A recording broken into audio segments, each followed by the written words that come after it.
Roof, roof, roof. Roof, roof, roof, roof. Roof. Roof, roof, roof, roof, roof. Roof. Look, it's a roof. Roof, roof, roof. Roof, roof, roof, roof, roof, roof, roof. Roof, roof, roof, roof, roof. What a guy. Hey, welcome. Welcome to my beautiful morning walk today. Thank you so much for joining me. Wow, what a great day. Today is, I believe, the Chinese New Year. It's like a long weekend for us today here in Canada. Got some nice snow on the ground. You could tell we're in Canada. It's been here for weeks. But yeah, it's the Chinese New Year. New beginnings, everyone. New energies are coming through. New. We're feeling that new energy. We're becoming a new self. Let me know if you've been feeling that.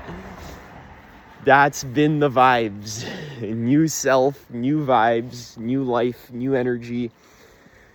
It's slowly warming up a little bit here in Canada. Sometimes it warms up a bit and then it dips back down, and then you're back to wearing 5 scarves and pants and socks, and it's cold. Winter's tough. Winter's just like hibernation time. It's not always easy. Let's be real. But yeah, I'm not even gonna lighten it up. Winter's tough sometimes, guys. Let's be real, okay? Winter's not easy. But I'm having a good time. I was gonna say something regarding a street sign that I just saw, but then I was not sure if I wanted to show you the street sign, because I don't know if I want to show the street. But the street's named Beatrice. I'll just say it. Fuck it. It's not my street. I'm just like, whatever. Beatrice is actually what we're going to be talking about today. And it's a beautiful thing. What does that mean, Adam? What the fuck's wrong with you? Well, let's talk about it. Beatrice. So Beatrice is actually a character from the famous book Dante's Inferno. A book I've been reading, actually. So by the way, hello, welcome. We're going to be sharing some really profound, amazing, excellent, high quality spiritual ideas that are going to help you become more happy and fulfilled in all aspects of your life. It's going to help you feel like a kid again. Okay, it's going to help you worry less. That's what we're talking about today. I gotta sorry, I can't just start rambling. I gotta actually tell you what's gonna be in it for you, right? You're gonna worry a bit less, a lot less. Okay, this video is gonna help you with your spiritual development. It's also gonna help you with not getting trapped in bad beliefs. This is sort of a big issue with the personal growth path. We have thoughts that we learn from YouTubers, from religions, all kinds of religions and YouTubers and science and psychologists and teachers and parents. We have these beliefs in our mind, and then they cause us suffering. Why do they cause us suffering? Because they literally prevent us from just relaxing and being happy in the present moment and just being our natural self. That's what we're talking about today, okay? Sometimes we absorb beliefs from... Wow, hello, welcome. Good morning, everyone. Holy smokes. What a beautiful day. I'm so excited for this video. It's such a good video today. Thank you so much for coming. It's such a good video today. Wow. Holy smokes. I smell laundry detergent. So I wanted to talk about this a little bit. We're going to ramble a lot today. It's just going to be like, whew. Laundry detergent, guys. The detergent that you use to wash your clothes with, if it has a fragrance like a scent, it's toxic for your nervous system and for your immune system. It lowers your immune system. I'm sorry we're going there right at the start of the video, but I can't avoid it. So I'm walking down the street, I'm smelling other people's detergent. You got to understand, these fragrances and these detergents, it's all connected, okay? Everything I'm going to say in this video is all connected. It's all going to come full circle. And you're going to be like, whoa, that's so cool. So it's some mind candy today, okay? We're going to talk about Dante's Inferno. We're going to talk about everything, okay? So really quick, yeah, the fragrances, the detergents, the colognes, the perfumes, the chemical air fresheners that you plug in, you know, the car fresheners, right? Any sort of chemical scent that's like made in a laboratory, that's not an essential oil. You want to slowly purge those out of your life. Switch to a detergent that is more unscented, or a hand soap, a dish soap that's unscented. These scents, you don't understand. You're gonna think I'm crazy. I know this is like, Adam, what? You thought you're gonna help me be happy. Yeah, that's we're starting right from the most practical thing. Adam, your videos aren't practical. Okay, here's the most practical thing you could ever hear. Start switching to more fragrance-free products. Don't have perfumes in your products. Any product. Adam, how's that related? What does that mean? These perfumes, you don't understand, they deactivate your sense of smell. You don't realize it because you're inundated in it. Where I grew up in this neighborhood my whole life, I never smelled other people's laundry detergent from outside their house before. Ever since I started decreasing fragrances in my home, switching my dish soap, switching my shampoo, which I don't need very much of. I don't use too much shampoo anymore. But when I did use shampoo, switching to fragrance-free shampoo, or shampoo that doesn't contain the ingredient fragrance/parfum or perfume, any kind of parfum or perfume or fragrance. Switch off of that. You don't want to be breathing in fragrances. Try your best to create a fragrance-free household, if possible. These chemical scents, I know. Why are we going so deep into this point? It's important, okay? Very important. We're trusting the transmission today, okay? There's a squirrel there. The fragrances, they deactivate parts of your nervous system and your immune system, okay? So this science is already starting to come out, but it's going to be coming out more and more and more and more. As the years go on, we're going to be becoming more aware. This is cutting edge info, okay? This is stuff is like 20, 30 years ahead of science, okay? I'm getting this from Medical Medium, some of the most advanced cutting edge health info on planet Earth, okay? So just there is some science coming out, but there's not enough science coming out. It's going to keep coming out because our science is not as advanced and as cutting edge as you think it is, okay? So even without science, I actually encourage you to do your own science. Do your own science experiment. Adam, is there science? Okay, do your own. I'm telling you, I've done my own science, and I'm verifying. There's from the Medical Medium info, right? And I'm doing it myself. I have friends and family who are verifying this. When you switch to fragrance-free, as much as possible, get rid of any chemically scented thing. You don't realize, again, Adam, I thought we were talking about philosophy. Yes, we are. We're talking about philosophy. Philosophy is practical sometimes. You don't realize, like, I'm walking around my neighborhood. All I smell is detergent. That's all I smell in the air. I can't escape it. You don't realize you're swimming in this smell that's always there. But the problem is that it's actually, it deactivates, it disables your immune system and your sense of smell. It sort of shuts it off temporarily.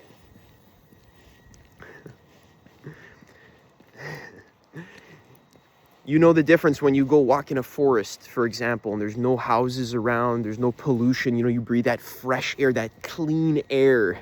You know, that clean air, you go on a fishing trip, right? There's no, you know, just like breathe that, ooh, take that deep breath, right? I don't feel like I can fully do that right now. One of the main reasons is because the outside air is literally full of fragrances. So I do certain protocols, like my morning lemon water, which I already had. Later, I'm going to have my celery juice, right? I'm going to have my fruits for breakfast, low-fat diet. This helps your body cleanse. Lots of fruits, lots of vegetables. I've spoken about that in other videos. Okay, so there's protocols you can do to sort of protect yourself against the never-ending onslaught of chemical fragrances everywhere, chemical fragrances. You're inhaling it. You don't understand this. So your body is inhaling a chemical that is actually toxic for your insides. So there's more details you can learn about in medical mediums books, like such as Cleanse to Heal. He has a whole page, like multiple pages on the effects of chemical fragrances. He was saying someone, for example, who has a Febreze plug-in air freshener that's plugged into their house. You know those ones that plug into the wall and they spray that oil out into the room? People say, oh, it's making my room smell fresh. It's making my house smell good. It's actually not. It's actually making your house smell toxic, but you're desensitized to it. You're conditioned in it. You're like a fish in water. If you're a fish in water, you don't even know that water exists. I'm pointing to the water right now. I'm like a fish. I'm pointing, you're a fish, I'm a fish, but I'm pointing to the water. Adam, what water doesn't exist? Water doesn't matter. No, you don't understand. The chemical fragrances, they're the water that we live in. Everything you breathe. You go on the subway, you smell people's shampoo. You smell their cologne. You go to the store, there's perfume in the air. You step outside for a walk, you smell people's laundry detergent coming out their house, out the exhaust vent. You go to the mall. It's everywhere. You don't understand. It fucks with your instincts. Your instincts. So one thing we're very disconnected from is our sense of smell. I know it sounds like I'm a crazy person, guys, but you don't understand. What I'm saying has deep roots. I'm speaking from something that has a very deep root, okay?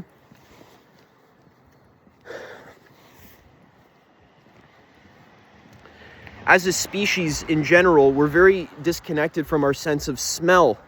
We used to be a lot more connected to it when we were more so living in tribes, like in forests and stuff, right? Our earlier ancestors had to rely on their sense of smell much more to smell the weather when it's going to rain, to smell the tracks of certain wildlife that they might be hunting, or maybe that might be hunting them, right?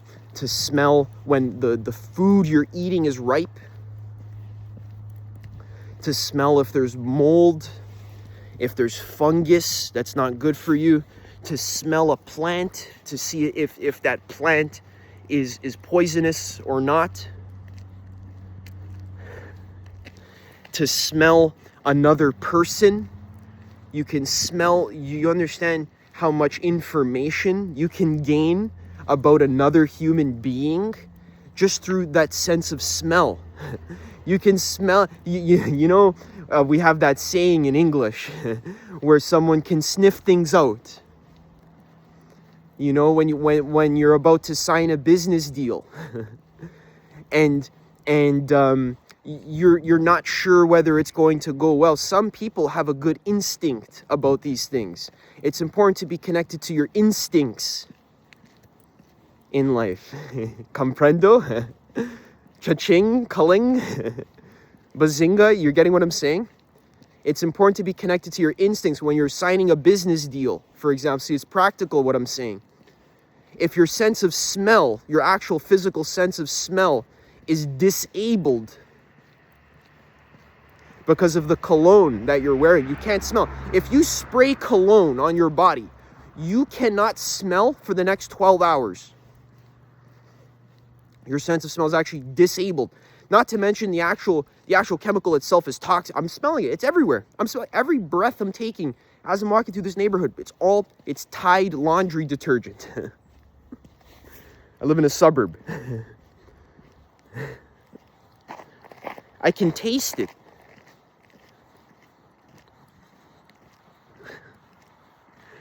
You're not aware of this until someone makes you aware of it. I wasn't expecting this video to go this way, by the way. I just go with the flow, guys.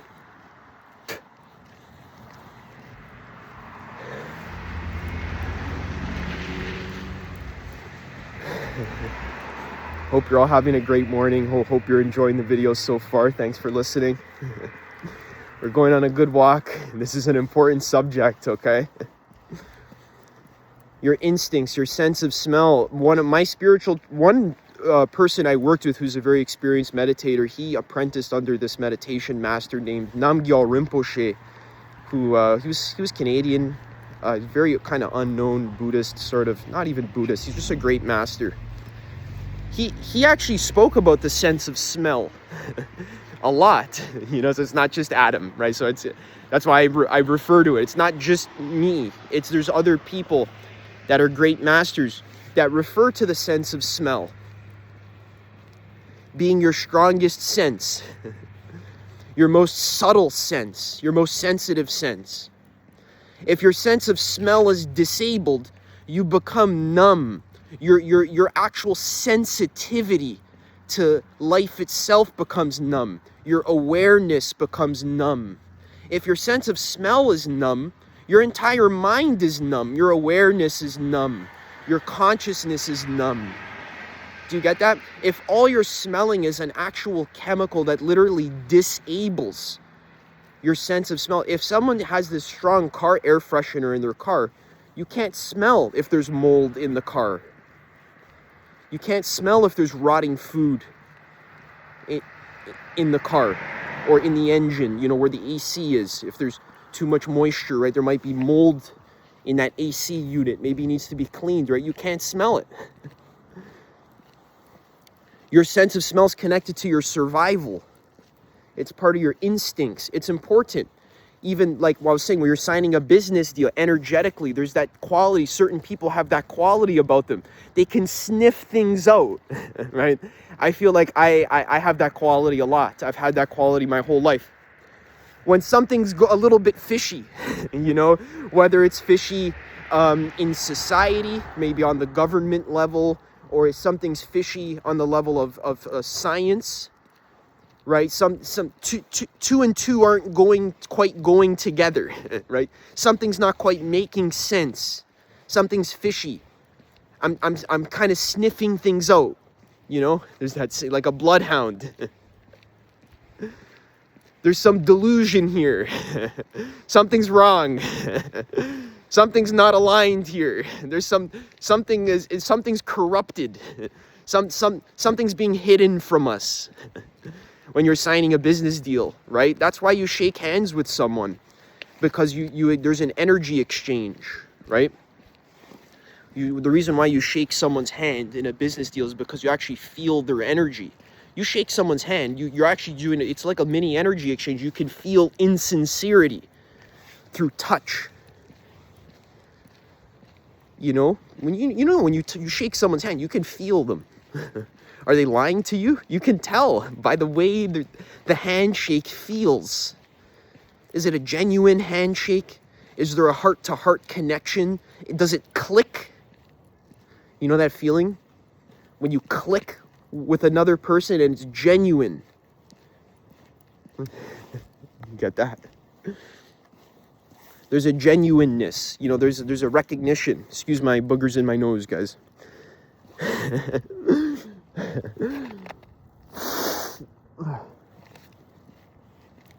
There's a sort of honesty. You're not being taken advantage of. You're not being lied to. Right? One second. Gotta zip up my jacket. A little bit chilly, guys, today. I might have to take a pee break in 1 second. Whew.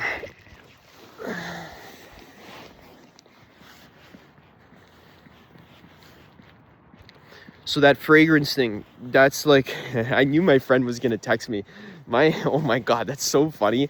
Literally, I was hanging out with my girlfriend last night. we were hanging out. We were making some some chocolate chip banana bread, medical medium style.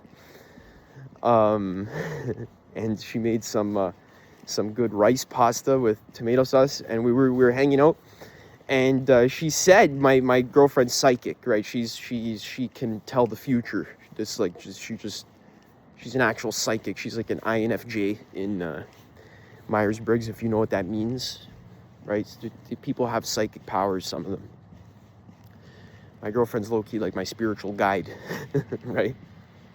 She's 100 times more sensitive than I am. She's like, yo, I have a feeling your friend's gonna text you tomorrow.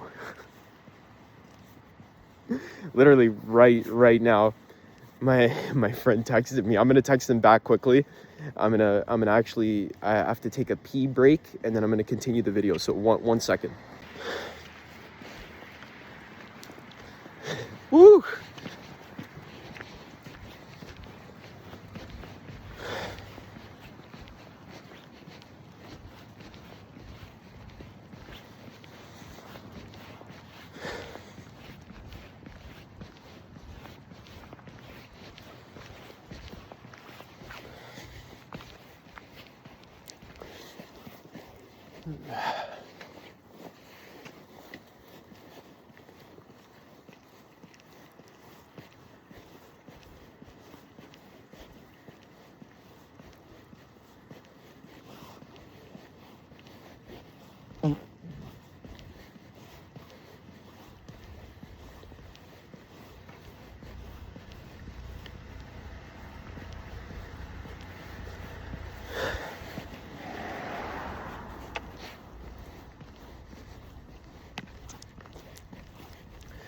All right, so there's a few things I wanted to talk about.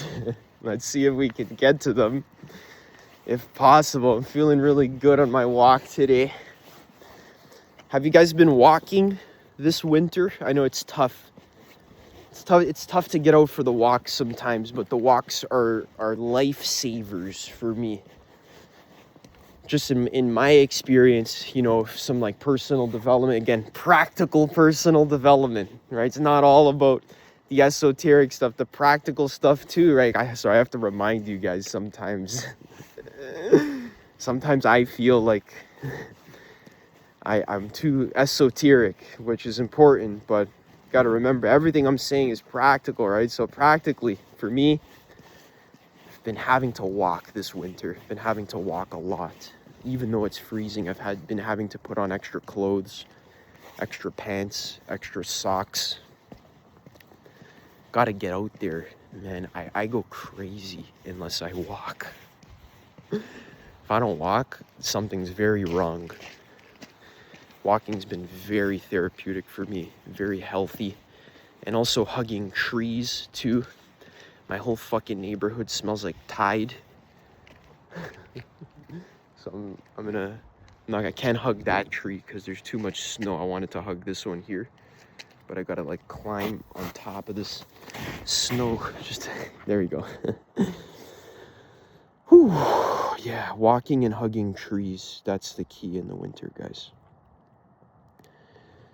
If you live in a cold country, you gotta walk and you gotta hug trees. That's how you energetically survive the winter. At least that's how I do it. I think everyone's different. You got to follow your own inner guidance. Follow your own inner guidance. I'm just gonna do a tree hug. 1 second, guys.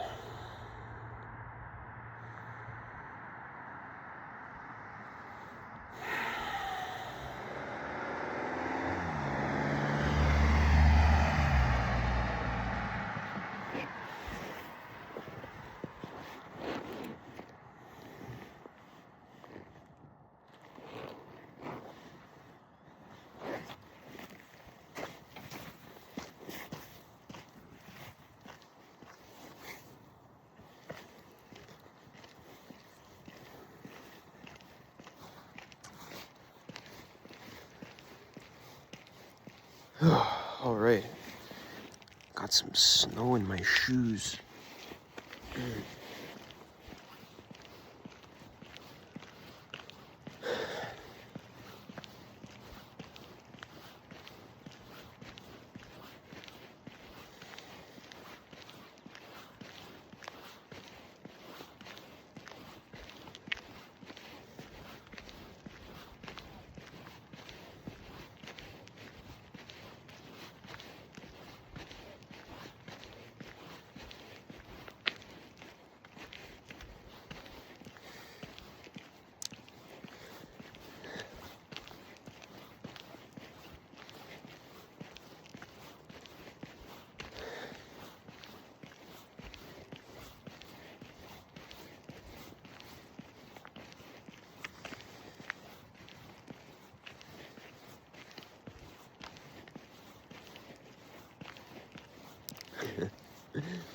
I'm doing my best to enjoy my walk here, guys.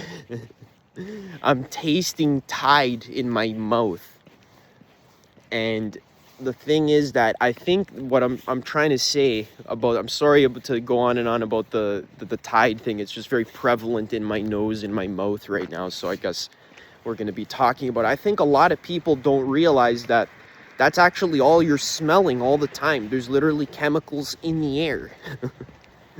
And they're really toxic for your liver and for your blood. They get in your blood. It's like, imagine, let's say you're a vegan or a vegetarian, right? Let's say you're trying to like get off meat, for example, right? So you want to eat less meat, or you want to eat more lighter food, right? Say you're trying to eat less meat. Imagine you're walking down the street and people are like throwing steaks in your mouth, and you're like accidentally chewing and swallowing them. Imagine that, like, because that's the thing with inhalation, is you can't really protect against it. Like, I guess I could put my scarf on, right? That helps a little bit. It does. I'm trying to make a video here, so I can't really put my scarf on. But that's the thing with when you're sitting beside someone on the subway, right? Imagine you're a vegan, right? You're trying to get off meat. And you sit beside someone on the subway and they're eating a steak, and they're like, imagine they have a plate with a fork and a knife, and they're just cutting like a medium rare steak right off the barbecue, like right beside you on the subway. They're eating like a steak, and they're like feeding you pieces. And you like, you have like, you're like, you can't do anything. You have to just chew it and swallow it. Like, you can't, they're putting the pieces in your mouth, but you're a vegan.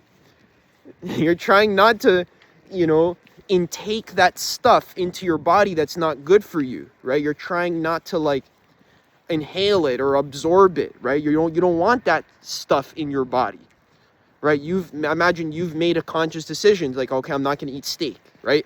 Okay. But what if you go sit on the bus and then some guy's feeding you steak? Then what? What would you probably punch him in the face, wouldn't you? Hey, fuck face. Hey, shithead. Hey, asshole. Can you stop feeding me steak, please? What the fuck is wrong? You're fucking encroaching on my boundaries. You're encroaching on my fucking boundaries, you fucking piece of shit. Can you stop putting those forkfuls of medium rare steak in my mouth? I'm a fucking vegan. Can you stop? Are you fucking, like, well, are you retarded? Stop that. You're, you know, it's my boundary. You know, imagine some guy's vegan, you're force feeding him steak. He's going to punch you in the face, right? But the problem is that if I'm talking about someone's shampoo or someone's perfume or someone's laundry detergent, I'm the weird one, right? Oh, Adam, it's not the same, Adam. It's not the same. Oh, you're so weird, Adam. What are you gonna do about it, Adam? It's everywhere. Yeah, I know. That's exactly what I'm fucking talking about. It's everywhere. I'm aspiring. I have to move like up north. Those are my long-term plans. In Canada, up north means like away from people. I gotta move out into the country where there's a lot less people, so that I'm not accidentally walking down the road and there's steaks flying into my mouth that I don't want to eat. You get the analogy? I don't want to inhale toxic chemicals that hinder my immune system and my mental functioning and my nervous system and my sense of smell and my awareness. I don't want to inhale that, but I have no choice. It's not good for me. So I do undertake certain cleansing protocols like lemon water, celery juice, lots of fruits, low fat, right? That does assist in the cleansing, okay? So there are things that you can do about it that I do about it, okay? Well, it's hard for me to change the subject right now, to be honest with you. I would love to talk about that other thing that I wanted to talk about, but that's like all I'm smelling right now, and I'm just going for a normal walk. I literally have to stay inside because it's like the air quality is like very low. All right. Whew. Wow. It's funny because I was actually going to talk about like some other spiritual thing. Like we were going to talk about like being happy, right? That's why I was talking about Beatrice, right? Beatrice, excuse, I'm covering my face, guys. It's the best I can do. Beatrice is a character from Dante's Inferno. The name Beatrice, actually, the etymology of that word is related to happiness. Beatrice, beautiful.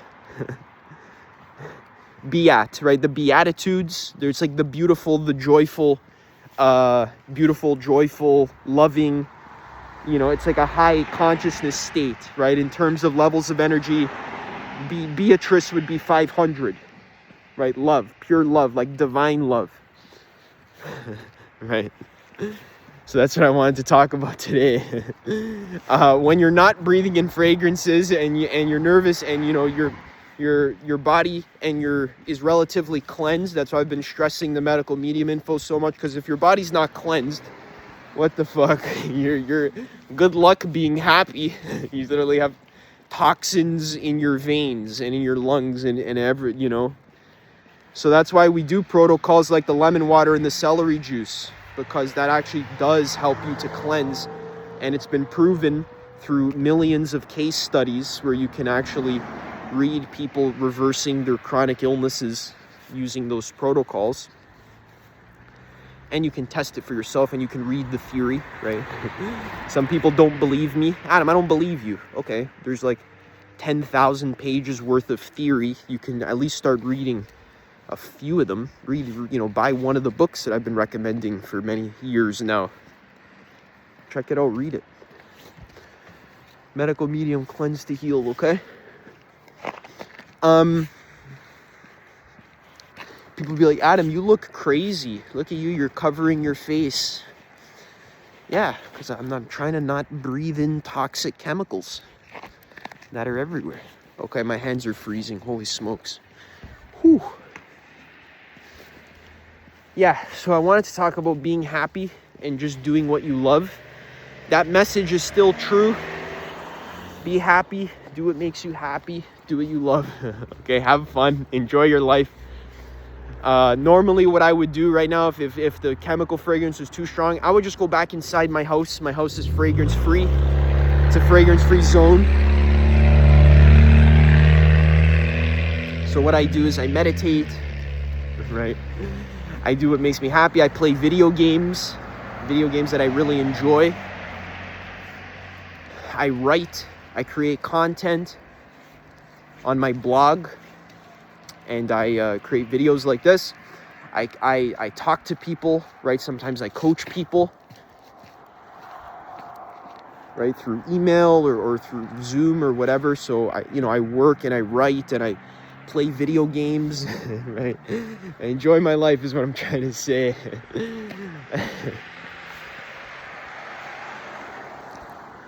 Whew.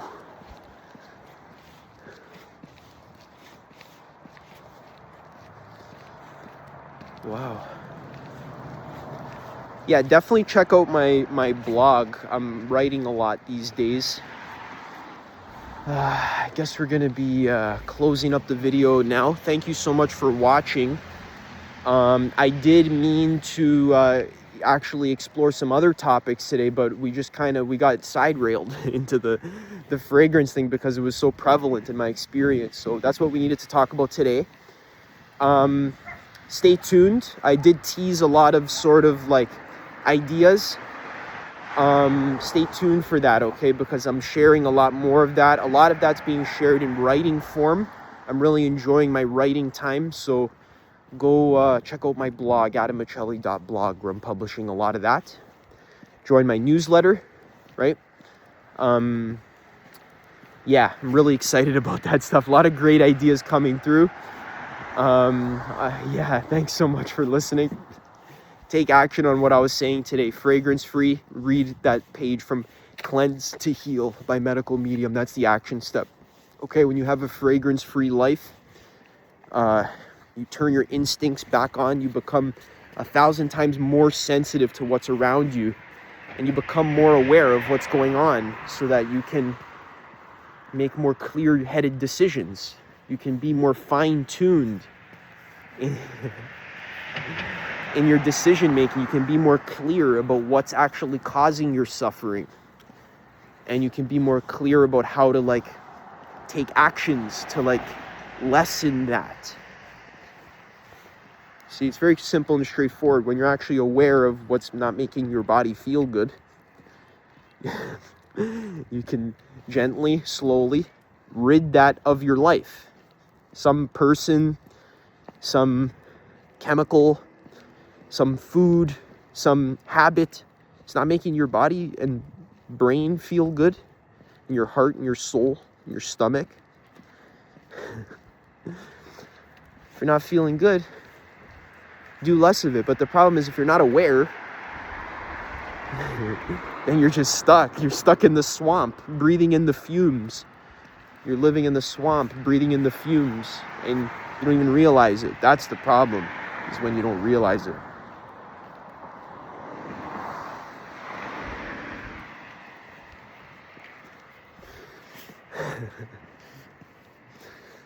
Be aware, be more sensitive. Becoming more sensitive is basically the whole thrust of self-actualization, personal development, spiritual growth.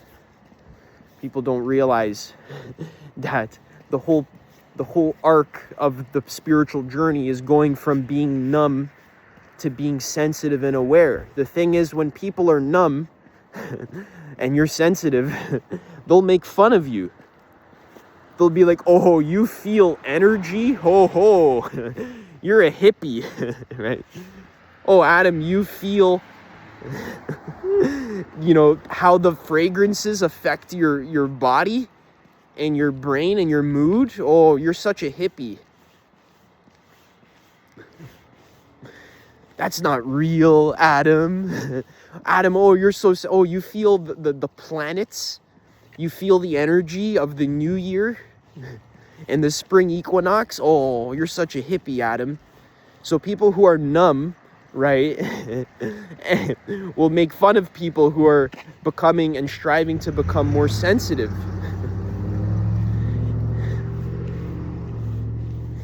Because they're numb and they don't know how to understand when someone's sensitive. It's almost like you're seeing a ghost and the other people can't see it. People, they call you crazy. You feel people's energy. Sometimes you experience non-physical phenomena, right? Extraordinary phenomena that are completely ordinary, but just not for the numb populace who can't feel anything. Their senses are all numb. Their mind is numb. Their nose is numb. Their brain is numb. So the best thing you can do is just become more sensitive to what's making you feel good and what's not making you feel good. And just really make that distinction. Be aware.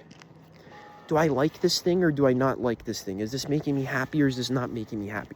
Just be aware. No judgment. Recently, I've been really excited to get into more video games. What? I've been really excited to get into MMORPGs. This one, it's like World of Warcraft. It's called Guild Wars 2. I'm excited to get into that. I've never played it before. Ever since I was a young boy, I always wanted to play an MMORPG, but I would never had the opportunity. I never had a computer. And my parents sort of like didn't want me to play World of Warcraft because it was known to be very addicting. So I never got the chance to play, but I've always wanted to, right? And I haven't allowed myself to do that for so long because I would say things like, oh, I have more important things to do. I don't have the time. Oh, I don't want to get addicted. You know, I'm trying to be some sort of successful entrepreneur type person. So I don't want to, you know, play World of Warcraft. But it's like, recently I've been returning to my inner self, my true self, my inner child, my genuine desire. Like, what's actually just going to make Adam happy? Not worrying about like a societal judgment. Like, I think about it like from a bird's eye view, like from a spiritual perspective. Like, Adam is okay to just do what makes him happy because he incarnated on planet Earth. And he's not going to be here forever. So if something is making him excited, like I love video games, and I've always been excited about playing a really cool, good quality, like fantasy sort of video game. I'm a sucker for fantasy, right? I like that World of Warcraft, Dungeons of Dragons, you know, Lord of the Rings type sort of fantasy world kind of stuff. I've always like I'm the nerdiest nerd of all the nerds, you know. I'm like level 11 nerd, you know, out of 10 or whatever. So I've always been into that. So I've actually been happy about doing more of that. Check it out, guys. Love. That's what we're talking about today. Doing what you love. Doing what makes you happy.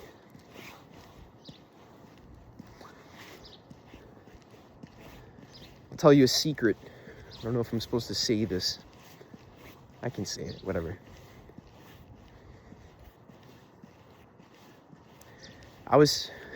Should I say it? I don't really have to. I'll say it now because I already brought it up. I was just gonna say, I spent the whole night last night. I stayed up all night. I was installing mods on this game called Morrowind. It's called The Elder Scrolls Morrowind. Fucking amazing game, bro. So excited by this game. I'm literally gonna start making videos on my channel about video games. About Morrowind, right? And these kinds of games. Because I love them that much. I think Morrowind is like the coolest game ever made, in my opinion. I think it's probably like one of the crowning achievements in like video gaming history. I think it's absolutely like next level. I think Morrowind is like probably the most underrated piece of fiction entertainment like ever created. It's like, imagine if J.R.R. Tolkien wrote The Lord of the Rings, but instead of reading it, you can play it. Or it's like, what's his name? Whoever wrote Dune. What was the name of the author? Dune. You know these authors, these prolific authors that just create like sprawling universes, and like their writing is so influential. Imagine that, but imagine you can play it. It's like a playable game. You can like create a character and like quest like in that world that they create. There's lore. You got to talk to characters to get the lore. bro, it's so cool. This game is like, oh my God, I'm going to talk more about it right now and in my other videos. I stayed up all night. I was literally I couldn't sleep because I was too excited. I just followed my highest excitement. Literally, I didn't want to sleep. I wanted to keep playing because, so culture, right? The achievement-oriented mind, right? The stage orange self, the adult mind, right? Would say something like, first of all, it's a long weekend, okay? So like, relax, okay? Second of all, even if it wasn't the long weekend, you know, obviously if I had to be up at 6 tomorrow, I wouldn't do that, right? But I'm just saying, like, I don't have to be up at 6. So I stayed up all night and it was great.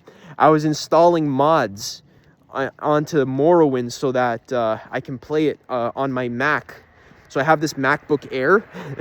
I'm like a tech nerd, by the way. I'm like the techiest, nerdiest person ever, and it just makes me so happy to be into this stuff. My inner child, my 12-year-old self, is like so proud of me. Okay, I actually built a gaming PC when I was 12, and I just spent like all night just like modding Skyrim. That's exactly what I would do. So it was amazing and it made me happy. So that's what I'm doing right now. You know, I'm modding Morrowind. It's the same vibe. So I feel really connected to my heart. It's really exciting to, like, when you're modding a game, you have to like get into the bones of the game, and you got to like figure out how the game is made, you know, like the DNA of the game, the code, you know, like what's the game made of. There's like objects, right, there's a mesh, there's like a collision mesh, then there's a wrapper around it with a texture on top of it. Right? I think making games is so cool, right? So I'm playing this game, I'm playing Morrowind, and I'm just enjoying it because I'm like, not only am I just playing the story is fucking amazing. The story's fucking like, I'm only like 20, 30 hours in, but it's like, oh, the best game story ever. The mechanics are cool and interesting and realistic.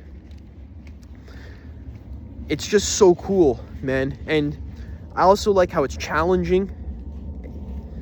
It's challenging in like that janky sort of like Dark Souls way. I don't know. I'm a huge fan of Dark Souls 1.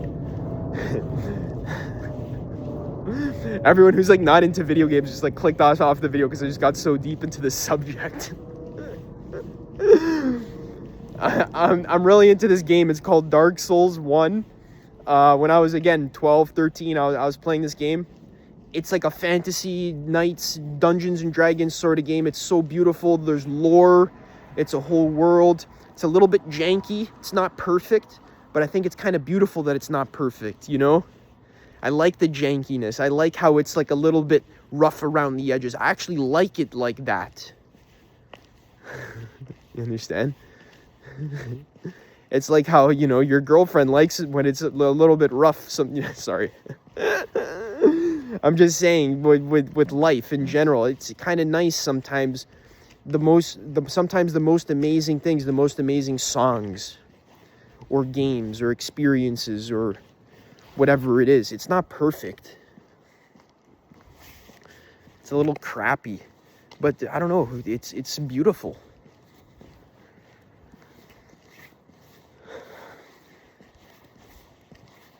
What am I trying to say today, guys? I always try to like give a valuable insight at the end of the video so that people who stay to the end actually feel like it was worth their time.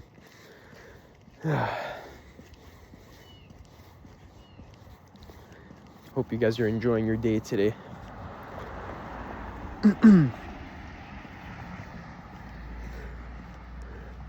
What I'm trying to say is to actually just do the thing that makes you happy and gives you joy and excitement, and don't guilt yourself about it so much. Now, you might do it, right? And then you might learn a lesson. You might do it and then you might get sick of it, right? Like, for example, recently, my girlfriend got me into Clash of Clans. Again, another video game example.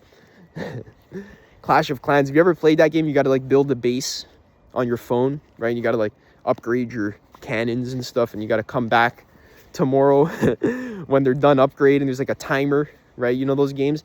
I was really into that in high school. I quit. I haven't played that game in 10 years. Got back into it recently, right, for a week or two. I was upgrading my cannons, upgrading my mortars, right, upgrading my wizard towers, raiding other people's villages, right? It was pretty interesting, but then I got sick of it. I was having fun. I was having fun for a bit. I was having a lot of fun. But then I just kind of got disgusted with it because I felt like I didn't like the mechanic where like I had to like check my phone when my thing was done upgrading. You know, I didn't like that quality. I kind of just want to be able to play the game when I want to play. I don't want to play when the game wants me to play. I want to play when I want to play, right?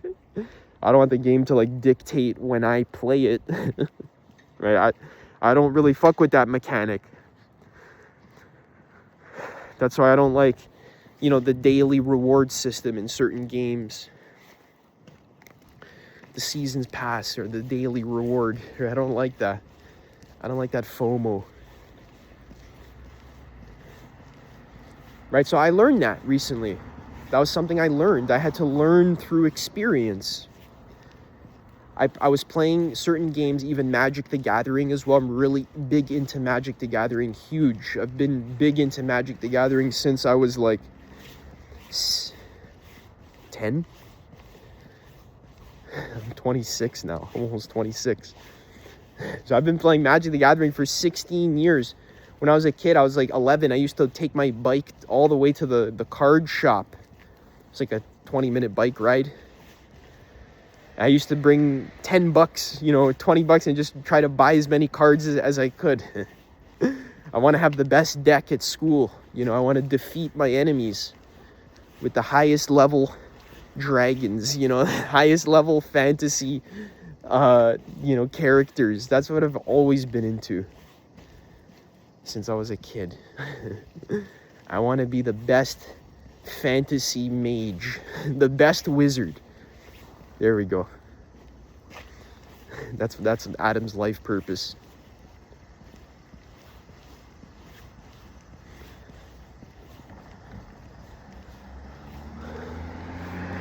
I want to be the Lord of the unseen. What does that even mean? The Lord of the seen and the unseen. What does that even mean? I don't know. It's kind of cool though. When I was 12 years old, I used to have this Magic deck. It's like a trading card game, right? You play against your friends. You got to try to decrease their life points, right? There's a resource system. You draw a hand of cards. You might have creatures. You can play your creatures. You can cast spells that do damage to your opponent, right? You want to try to decrease their life points before they decrease yours, right? So I had a deck. The theme of the deck was an illusion deck. So all of the creatures in the deck weren't real; they were illusions.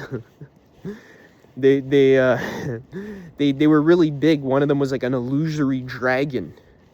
Like, it was very powerful, but it was very fragile at the same time. The second you targeted it with a spell, it died automatically. It was super fragile, but it was really big and powerful at the same time. So this illusion deck was really cool. And I thought of it because one of the main cards, his name was Lord of the Unreal.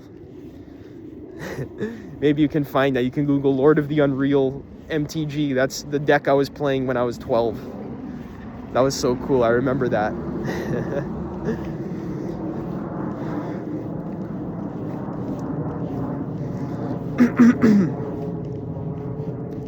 What am I trying to say? Guys, you don't have to adult yourself so quickly.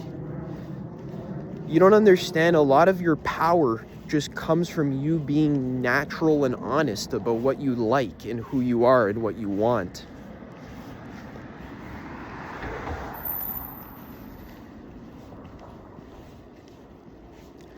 You don't have to be someone. You know, you don't have to be the adult guy or the adult woman.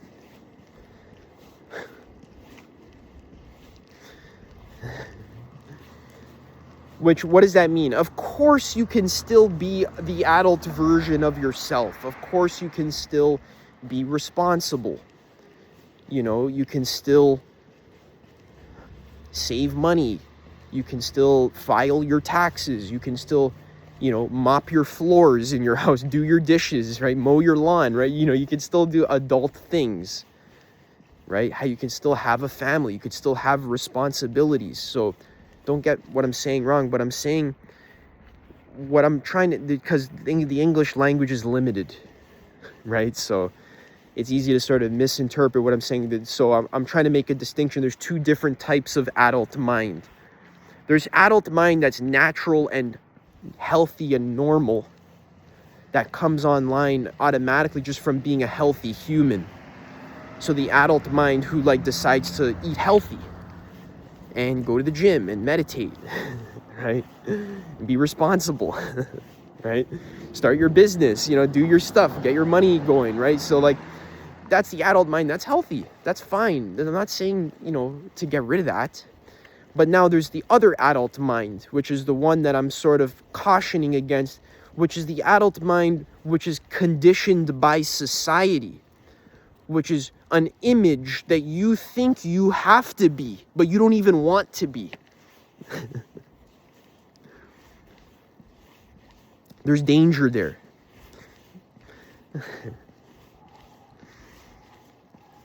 When you're trying to be someone out of a sense of lack.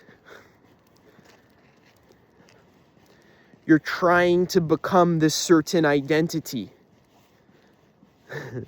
But it's not real. It's not true. You're becoming that identity to fill a void, you know, to become the, you know, the entrepreneur guy, or, you know, the rich guy, or, you know, that's what I would try to be. I would try to be this like entrepreneur. I'm not a fucking entrepreneur. Like I am an entrepreneur guy, but not in that businessy kind of way. I don't know how to describe it. I'm not like a businessy guy. I don't care about business. Like, businesses are cool. I like businesses, but I used to look at the coaches, you know, like on YouTube. I used to look at like YouTube coaches. Try to be them, you know, like, oh, I gotta like, you know, put on a nicer shirt, right, with a tie. You know, I gotta wear a collared shirt. I gotta talk a certain way. I gotta have a program, you know. I gotta have, you know, trying to like copy other people. You're trying to copy other people, trying to be them. Why?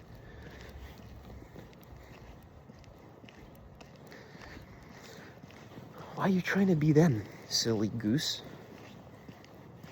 Is you not good enough? What's wrong with you? Why can't you be a level 80 Dremora Lord? Or whatever that means. Why can't you be like a paragon of light? Or whatever. I don't even know what that means.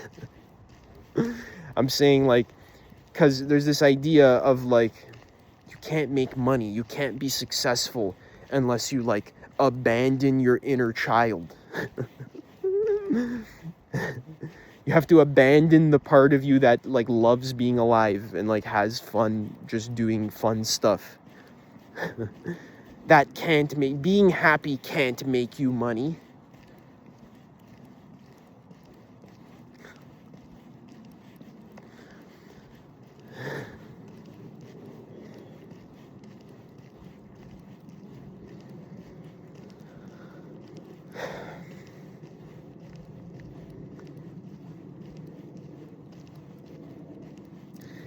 Fear.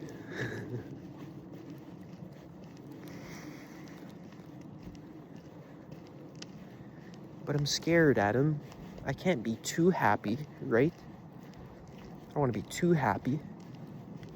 What if something bad happens if I'm happy? Damn, that's some trauma right there. God isn't made of love, Adam. Look at existence. Look, wake up for a second. So once you wake up, all that fear of like this bad thing is gonna happen, it just melts like the snow. wake up in the sense of like, wow, we're alive, guys. We're alive. Me and you, we did it. High five. I always do this when I'm with my friends. Pat them on the back. We did it. We're alive. We incarnated successfully. We made it. How did I do that? I made it 26 years. That's like, wow. And I did what I wanted to do. I've been doing what I want to do for the last long time. Learning to do it more and more every day. More and more of what I want to do. What makes me happy.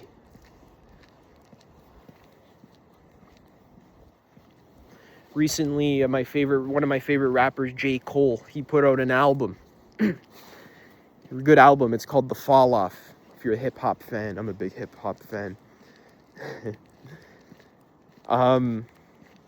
I like the album. He's got a lot of great songs on it. I think I like the song, Who the Fuck Is You? Deuteronomy. Ain't nothing they can do but honor me. Ablaze by graveyards and destitute economies. When they take out 2 2s, 4 5s. I don't know. We study in numerology, right? It's a great song.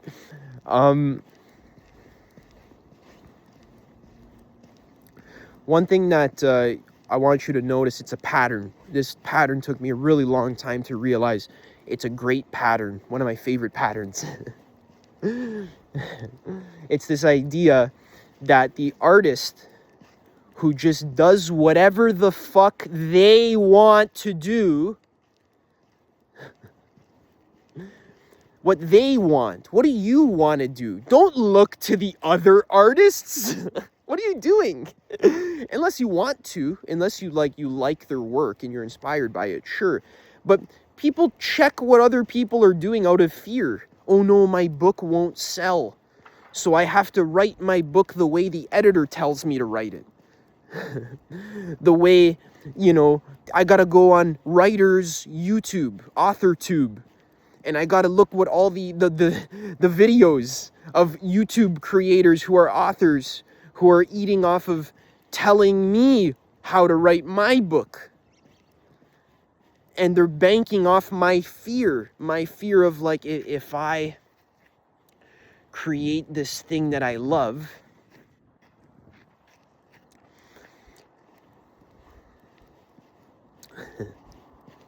had to change directions.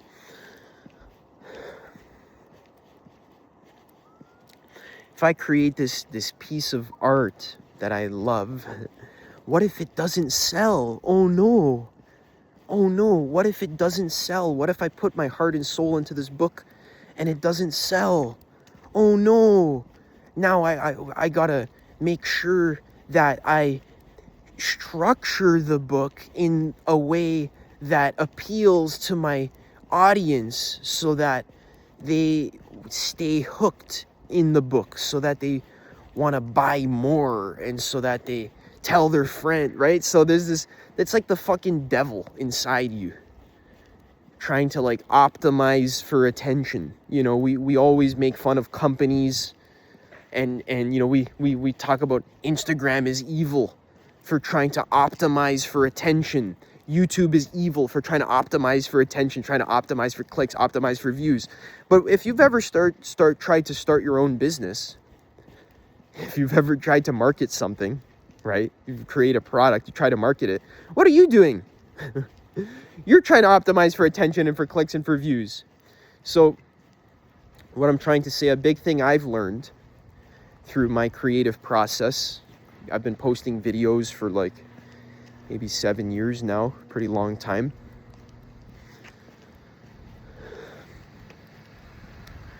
I've been, sharing my art publicly for a little while, to varying degrees of success, right? I've made some pretty successful content. I've made some pretty unsuccessful content, right? But successful by the outer metric, right? So for me personally, what I'm trying to say is that you can make something beautiful by just being yourself.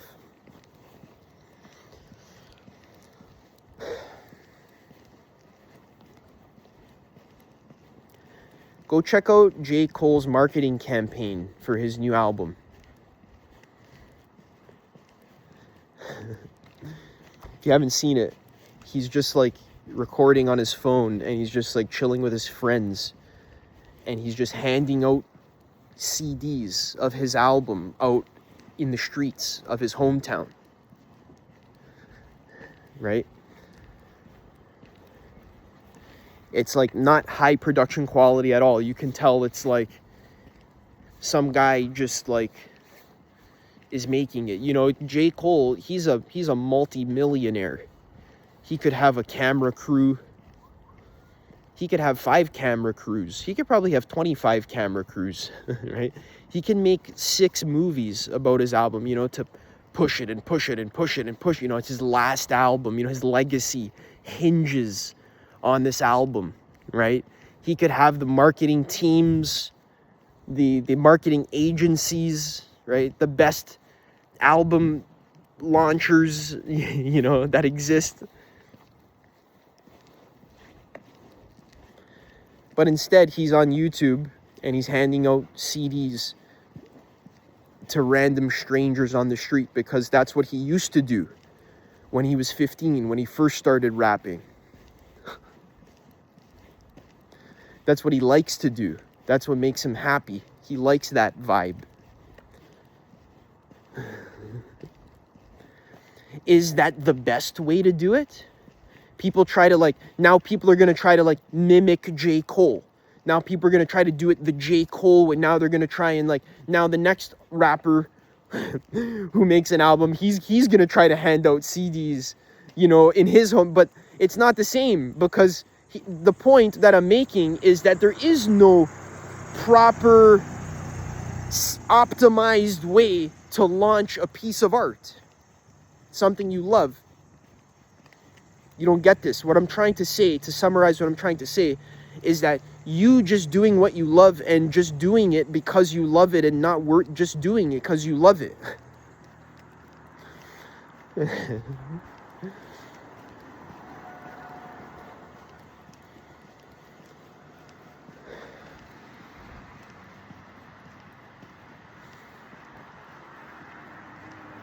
It's not for an ulterior motive. J. Cole's saying, he's like, I'm creating albums. I'm specifically not thinking about the money. I'm specifically not thinking about the money. There's that quote from the Bible. You can serve money or you can serve God, but you can't have 2 masters.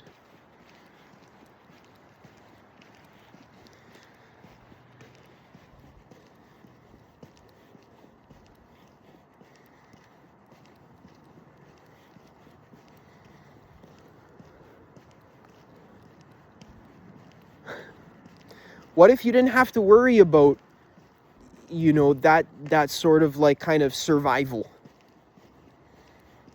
right? I'll give you I don't even want to give practical examples for me, because I'm sick of doing that, honestly. I've already done that a lot.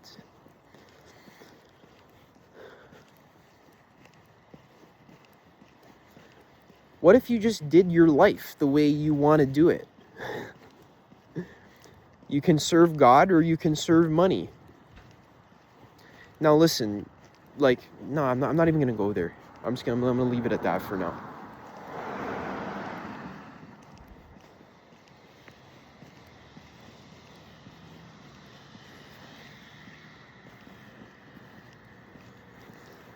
Thanks for listening, guys. I'm not done yet.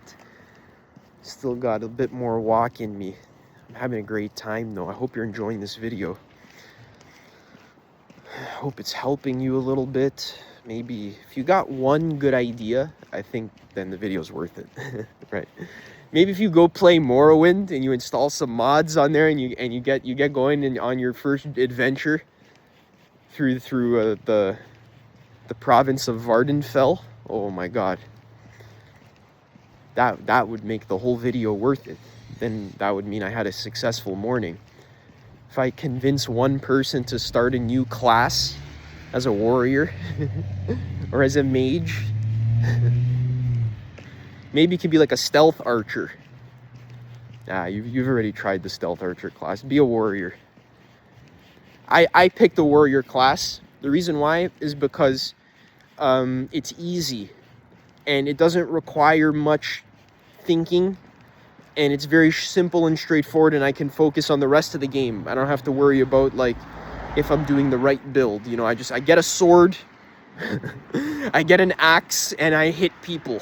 You know, like obviously it's gonna work. You know, like just that's why I like the warrior class. It's kind of like it's a fail safe. I'm starting. I'm wanting to play Guild Wars 2. I'm getting into Guild Wars 2. Yo, how fun would it be? Holy shit! I just realized how fun would it be if I started maybe streaming Guild Wars 2 and we can play together. Oh shit, that's a good idea. Holy shit! Holy fuck! Okay, listen. We're gonna play Guild Wars 2 together. It's a free online MMORPG similar to World of Warcraft. If you've never heard of it, good. I've never even played it at all yet. I'm getting into it soon, in the next day or two. So if you're watching this video, you want to play some video games, it's supposed to be really good. It's supposed to be like a good quality one. It's not supposed to be like addicting in the sense that it's not supposed to be like predatory. I don't like when the games have like predatory business practices. Like in Genshin Impact, for example, they have this system. It's called a gacha system, where that you have to like roll a dice in order to like get the character that you want. You have to like, it's a gambling, you know, you have to like pay $20 and then like hope to get the character that you want. Right? I don't like that. That's a predatory business practice. So I don't support that. Guild Wars 2 is wholesome from what I've heard. It's very wholesome in the sense that they give you the entire game for free, and if you want the expansion pass, like literally to extend the game, it's like $20 or something, and you get to keep it forever. There's no like daily grind kind of vibes. Like I don't know. I'm really excited by it. we should get into that. I don't know. If anyone here already plays Guild Wars 2, maybe I need a mentor or a guide, someone to show me the ropes. Really excited about that. Holy smokes. Ever since I was a little kid, guys, I've been obsessed with like fantasy. Always dreamed of playing a good quality MMORPG. And it's finally like the time for me. So I'm feeling really good. I'm like actualizing my inner child's like dream to just like have fun and like do what I love. People are always like, Adam, what do you do for money? I don't know. It works. I write stuff to my email list. Sometimes, you know, people, they reach out. They're like, hey, let's do an exchange or something. You can help me. Let's work together. You know, so that's what I've been doing for a little while. So, but that's not the only thing I do for money. I do a lot of different things. When I write stuff, sometimes I got affiliate links in there. Who knows? A lot of different stuff. The point is that doesn't matter. That's the point I'm trying to make, that it does matter, but it kind of doesn't. Like, I don't know how to describe it. Money follows joy. This is what I'm trying to tell you, you silly goose. I'm trying to lick your face. Adam, what do you do for money? I just be happy. I play Guild Wars 2. That's what I do for money. I play Morrowind. I mod Morrowind. I stay up all night and I figure out how to install mods on my Mac on Morrowind. Do you get that? That's how I get paid. I got really good graphics texture mods on my Morrowind game right now, okay? As the warrior class. The thing that makes me happy, because I'm happy and I feel excited, I'm grateful. I have an amazing life, okay? It's great. I feel happy. Gonna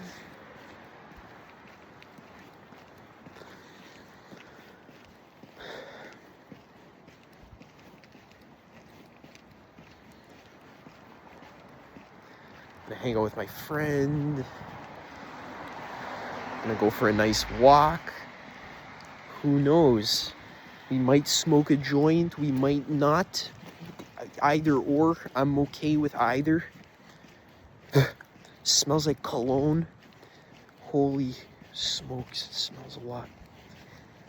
I didn't sleep last night because I was installing mods, so guys, you don't understand. This whole video, like I stayed up the whole night. I was installing mods on Morrowind, having the blast, like the time of my life. You don't understand, the best time. Like I'm so I feel so good. I'm so happy about this. Installing mods on my favorite game. And then I got out of bed. I had my lemon water. I went out for a walk and I'm making my video.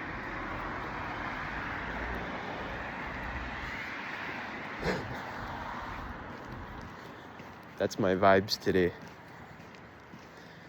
all depends. It all changes. You know, it's all different. I don't do that every day. You know? Some nights I get 10 hours of sleep.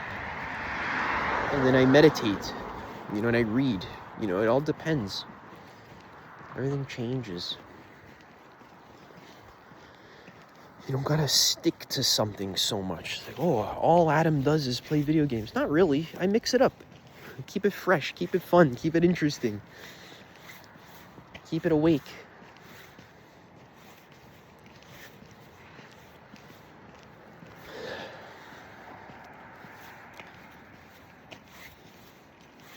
Sometimes I gotta rest. You know, sometimes I shower. Sometimes I sleep. Sometimes I meditate, sometimes I write.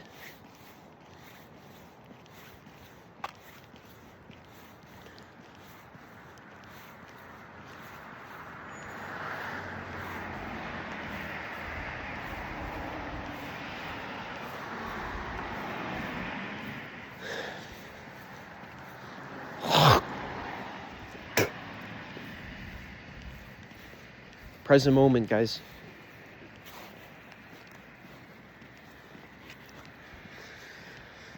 A lot to be grateful for today, that's for sure. Really nice day.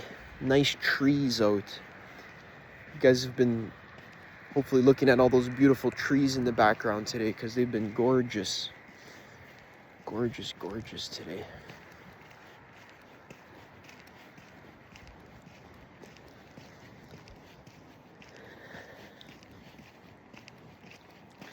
They got good texture packs installed. God has the upscaled 4K textures on those trees. They're amazing. Look at that foliage pack that God installed. It's so nice. God must have stayed up all night modding this gorgeous creation.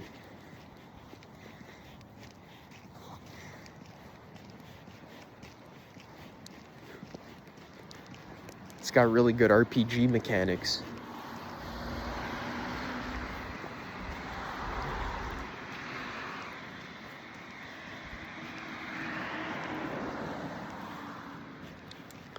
There's good characters. There's good NPC dialogue. It's pretty challenging. It's very rewarding as well. It's pretty balanced, in my opinion.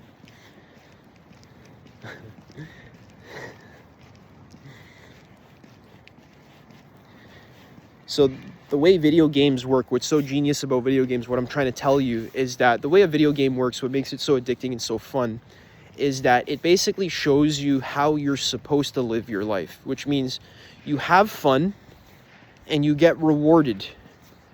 And then, you know, sometimes it's challenging, right? Sometimes you got to like figure something out, you know, like a lot of the games today are too rewarding, you know, they're like too easy and they're too rewarding. So I don't like those kinds of games. I like games that are hard in the sense that they're not hard that I'm like sweating and crying, but it's got to be a little challenging, you know?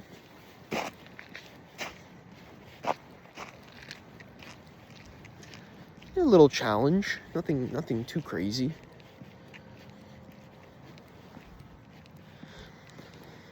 It's got to be a little hard, but the what's so genius about video games, the structure is what I'm pointing to. The structure underneath what I'm saying is that you have fun, you enjoy yourself, you explore, right? You discover new things, you do what you want to do, right? You play like an open world game.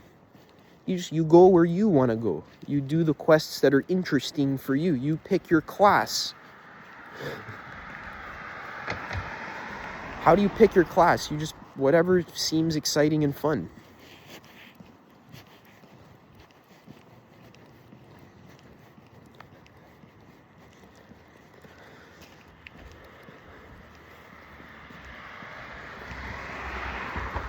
You level up, you get gold. People say, Adam, life is not like that. You don't get paid for doing what you enjoy. Really, that's very interesting, because if you actually try it, if you like try it out, a lot of people don't try it. You'd be surprised how quickly, if you actually committed to doing what you enjoy and you did it and you just enjoyed it, right? You just enjoy your life. You would be surprised how quickly money starts flowing into your experience in unexpected ways, easy ways. When I first started making YouTube videos 7 years ago during the COVID pandemic, I had like 100 subscribers. Someone emailed me from YouTube. They'll say, hey Adam, we really liked your video about meditation. Can we pay you $500 to use a little clip of your video in our advertisement? YouTube was doing a little ad about how you can stay home and you can still meditate. It was about mental health or whatever, right? So they had a clip of me just saying, you can meditate wherever you want. And that was the whole thing. It was literally, they took a 2-second clip from my video of me saying, you can meditate wherever you want. And they used that in their ad, and they just sent me $5. And I was not expecting that. That was a good sign. So many things have happened like that for me. People reaching out to me, wanting to partner with me or work with me, or that kind of stuff. You would be surprised. The more you relax and enjoy, the more open your energy field is to inviting in awesome, cool, interesting opportunities that are beneficial for you, beneficial for everything. And it's just fun. You like it. That's what's important. Big picture view, okay? I'm gonna try to walk the long way, see if I can get this idea in there. Big picture view, ready? The purpose of being alive is just to be alive and have fun and actually enjoy existence. That's the ultimate purpose. People, it's easy to get lost when you think that the purpose of life is to survive. That's part of it, but it's like a survival game. It's not a survival, holy shit, I'm fucking terrified. That's not a game anymore. That's not fun. When you're fucking terrified and you forget that it's a game. It's okay to be scared, but you gotta be scared in the game. When you're playing a game and it's a little scary, there's a big monster that jumps out of the dungeon. He's high level, you can't kill him, right? He sends you packing, or maybe he kills you, you have to respawn. Right? It's scary. It's definitely scary, but you're playing a game. It's okay. It's part of the experience. There's got to be some kind of, stakes. It's got to be kind of sort of realistic in that sense. It's got to be challenging. That's life. Yeah, it's hard sometimes. Okay, sure, some things are a little bit scary, but remember the purpose of the whole thing. Be happy now and trust that things are going to work out. You're going to be okay. I promise you. Sometimes we go through really hard things. This is like a very personal message. I've been through some very tough things in the last 9 years, since 2017 when I started my journey. It's been a whole 9-year cycle, according to the numerology. We went from a 1 all the way to a 9 year. So we went through a whole 9-year cycle of Adam discovering personal development, going all the way into it, and I went through a lot, okay? What I'm trying to tell you, what I learned in my, limited life experience, just from my perspective, I learned that when you're in a really difficult hole and you don't know how you're going to get out of it, oftentimes if you just relax and realize it's actually not that bad and it's actually okay and you'll be fine, even if the bad thing happens, even that'll be okay. Even that's not that bad. For example, someone has a lot of debt, right? They can't pay it off. I know a lot of people struggle with this.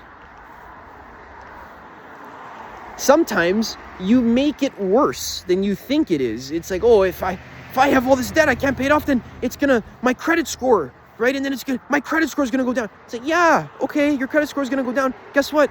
It's okay, it can go back up. You know how quickly your credit score can recover? You're not fucked forever. It's not life or death. Like, it's okay, you got some debt. Okay, yeah, maybe even if it goes into collections. Okay. What's the worst that's going to happen? The worst that's going to happen is you're going to come to some sort of agreement with your creditor to pay some sort of affordable monthly amount, right? Because if your income is capped and you can't pay the interest, then they have to do some sort of settlement where you have to pay a certain amount that you can afford to physically live and survive. This is what people don't understand about these sorts of situations where it's like the illusion of life or death. Our own attachment to the story, the dream, that's what creates the suffering. When you zoom out and you really realize, okay, I have a little bit of debt. Okay, I intend to pay that off. I'm going to pay that off. Slowly, not sure how. I'm trusting in God. I'm trusting in the higher source, right? Something positive is happening here. There's some sort of deep lesson that I'm learning about spirituality or about life or about myself, about the nature of love, about what really matters in life. Sometimes you have to go through these different, seemingly difficult scenarios. They're really difficult because you're attached to it, but that's why I say they're seemingly difficult. At any moment, you can just go lie on the grass. Nothing is stopping you from just being like, okay, guys, I'm going to take 5. Everybody, creditors knocking on your door, this or that, people bothering you. Everybody, listen, I'm going to make the executive decision in my life. I'm going to take 5. I'm going to go lie on the grass. Okay. I'm sorry. I know you guys need me. I know, for myself, I'm going to lie on the grass. If you want to, you could do whatever you want with me afterwards, but for now, I'm going to take a deep breath, okay?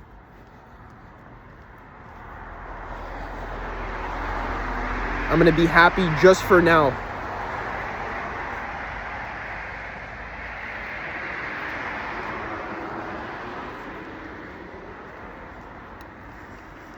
I'll be okay.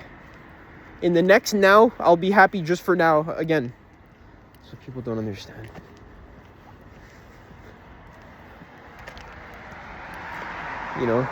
You're in court, right? You're worried about whatever the settlement is going to be. Listen, whatever the settlement is in court, whatever the sentence is, whatever it is, you can just literally just pray to God and just trust God that whatever it is divinely ordained for your own spiritual and personal development. You can actually be thankful.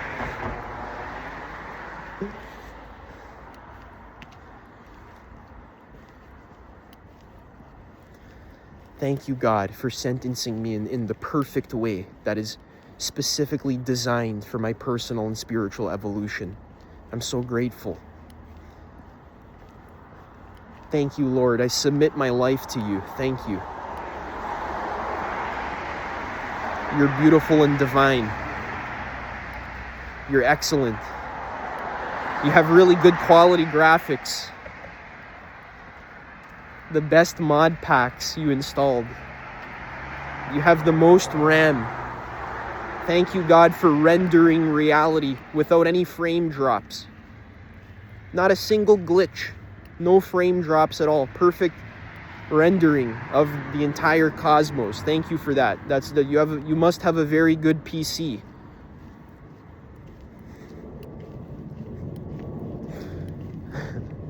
Personal consciousness. Powerful consciousness. It's pretty interesting.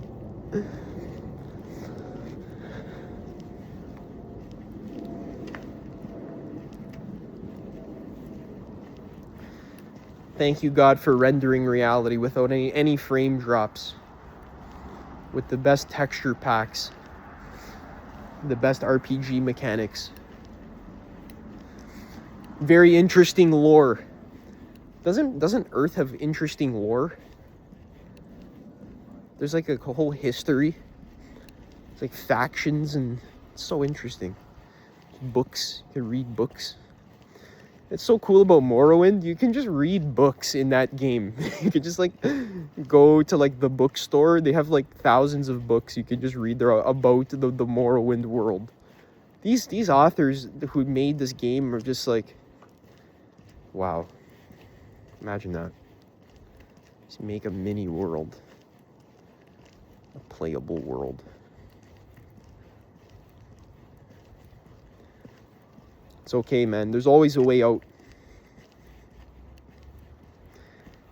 I'll tell you a story about something horrible that happened to me in Morrowind. I know it's not the same, real life. It's not the same as a video game, but they're kind of similar. Whatever. There's not so much of a difference between a video game, real life, a dream, not a dream, right? What if, when something happens to you in a dream, you feel like it's real. So what's the difference? Silly goose, before I lick your face. I'm a lizard.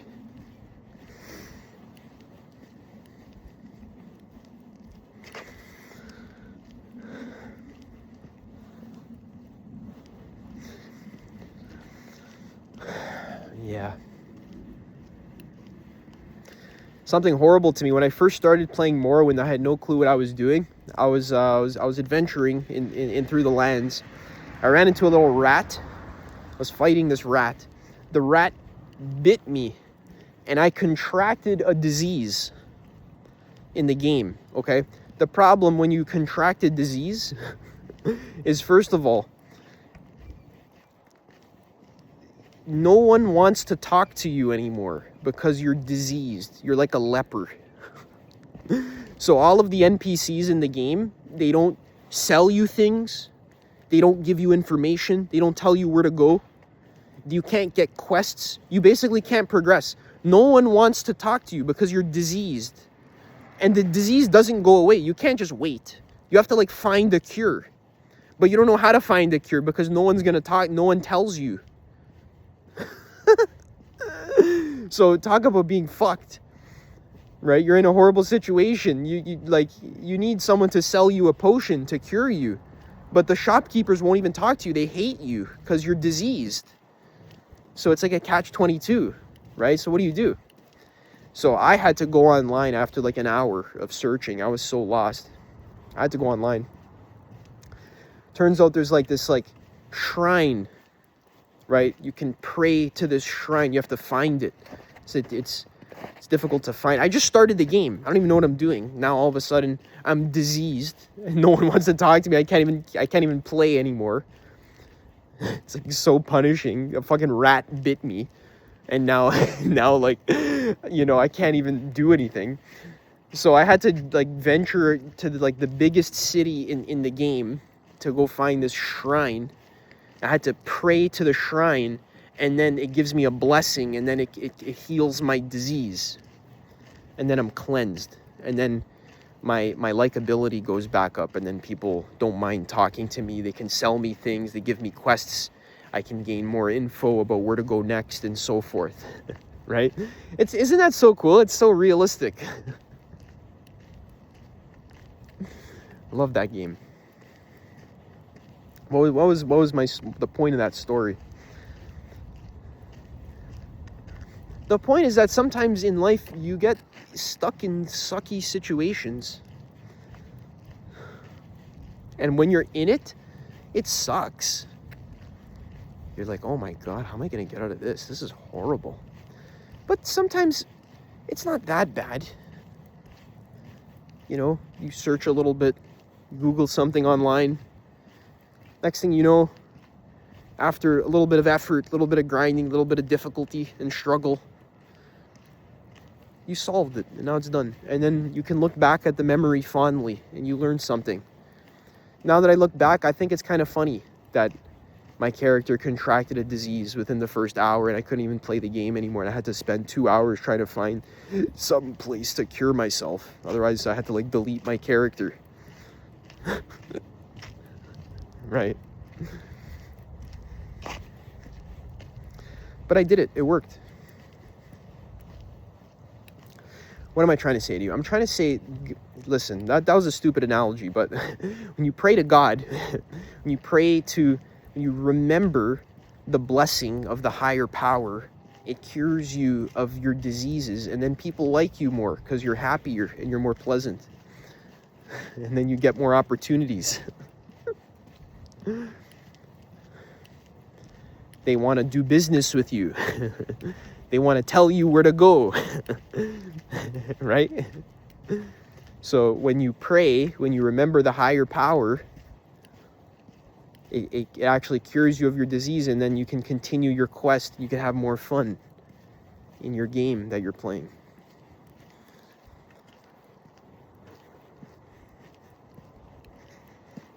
All right, guys, I think I'm going to go home. Thank you so much for listening. Stay tuned. More videos on the way. Check out my whatever. Okay, I love you. I hope you enjoyed this. Okay, peace. Bye.